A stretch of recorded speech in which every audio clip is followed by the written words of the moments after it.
Huli sa CCTV ang 45 anyos na lalaking yan, habang siya'y kunyari bumibili sa isang computer shop. Pero nagnakaw umano.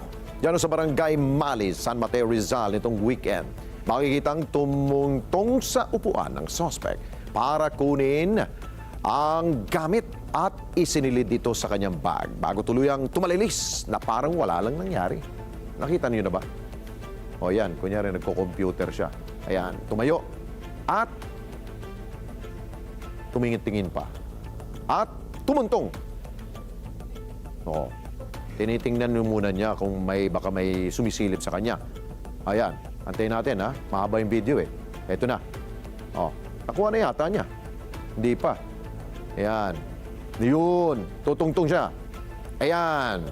Ayon sa may-ari, matagal na umano nilang pinaghinalaan ng lalaking yan dahil sa sunod-sunod na nakawan ng pyesa. Kaya, tulad ng AVR at motherboard, kaya sila nagpakabit ng CCTV. Umabot pala ng 40,000 pesos ang halaga ng nanakaw.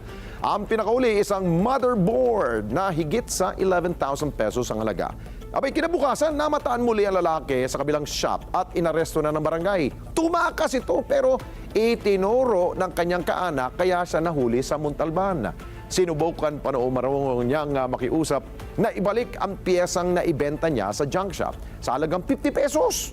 Nakakulong na po ang suspect at naharap ngayon sa kasong theft.